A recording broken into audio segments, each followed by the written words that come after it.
Should the evidence for the resurrection be ruled out from the beginning because it's improbable? Does the Bible have mythological development that undermines its reliability? These are just a few of the issues we'll look at today as I respond to 6 big atheist TikTokers and thinkers. Take a look. I swear, y'all go so hard for a religion that you don't even know anything about. Like, you act like Christianity was the original religion. Christianity is a fairly new religion. Quite frankly, Christianity is the cultural appropriation of religions. Resurrection story, stolen. Flood story, stolen. Literally every single aspect of Christmas was stolen. Good effort, though.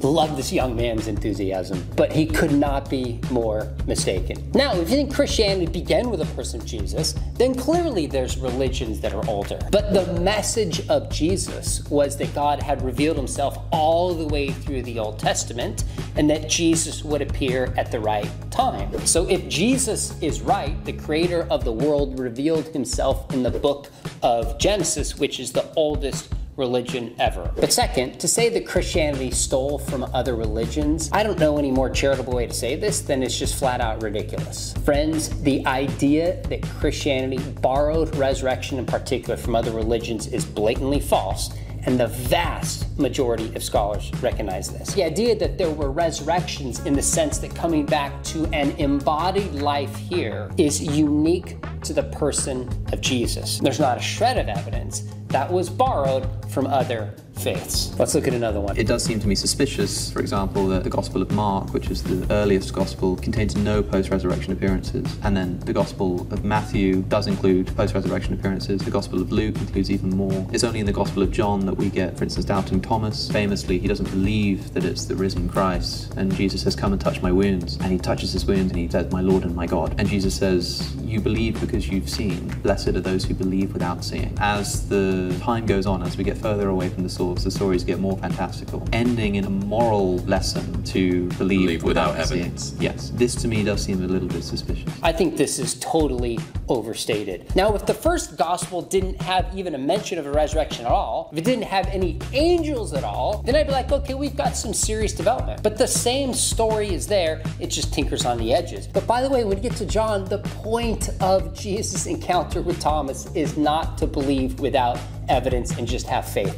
It's the opposite. Thomas had evidence. His 10 buddies, the disciples, told him they had seen the risen Jesus. And Jesus had predicted it. So Jesus is not saying, blessed are those who believe blindly as opposed to those who demand evidence.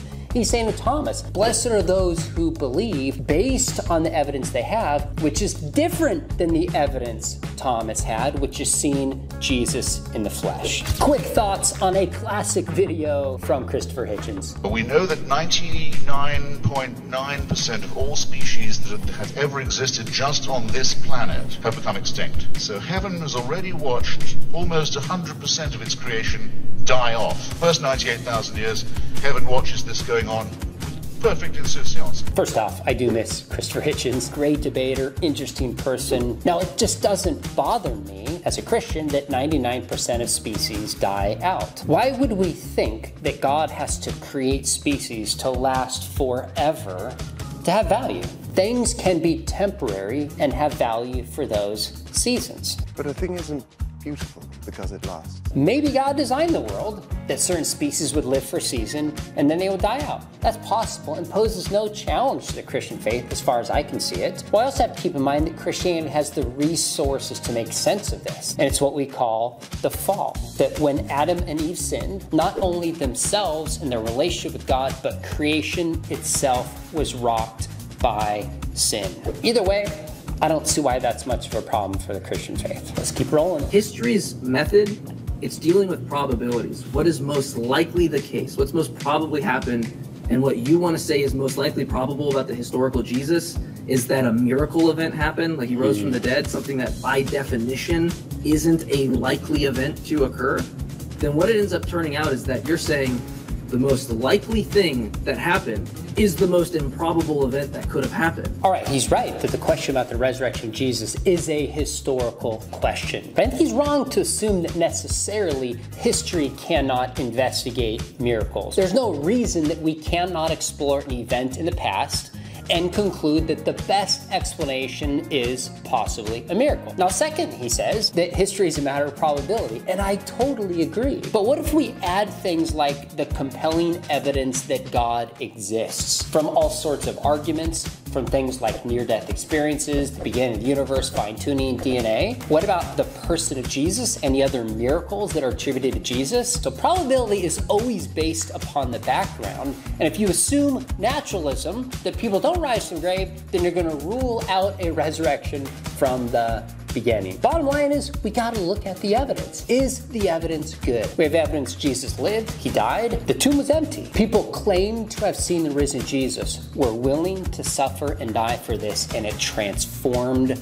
their lives. I think the key is to follow the evidence where it leads, rather than conclude from the beginning that things like miracles cannot and do not happen. All right, check out this one. The words of the Bible are reliable and dependable. They are not. You have built your house on the sand. If you have to base truth on a book that somebody wrote, then you don't even have a concept of how to find truth. Truth is not handed to us. Don't quote the Bible to me and think that it makes any difference. If the Bible says something is true, that probably means that it's false. But I do find it interesting that he said you can't trust a book.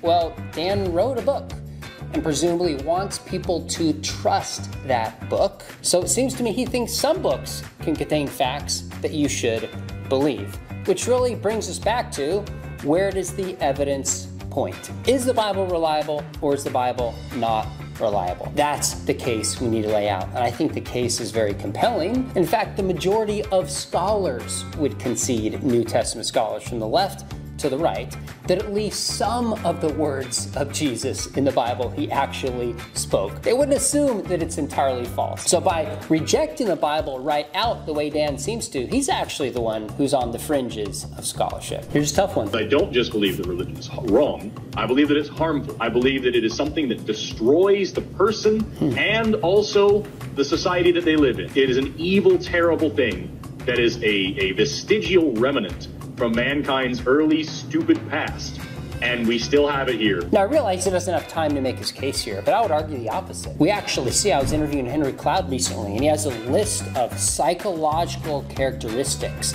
that help human beings flourish in their life. And you find them written in the scriptures a long time ago. People who regularly go to church contribute more to the poor. They spend more of their time helping people. They're actually happier as a whole, and they're more likely to get married, which is good for society and good for kids. Specifically, Christianity is the greatest force throughout history, and we see it today, leading towards society and individuals to flourish. Hope you enjoyed that. Would love to know your feedback if this is helpful to the channel. What you think about some of my responses, things you'd add, things you tweak. And if you want more like this, please let me know. Or if there's certain topics you want me to approach, let me know. Thanks for watching. Please consider sharing.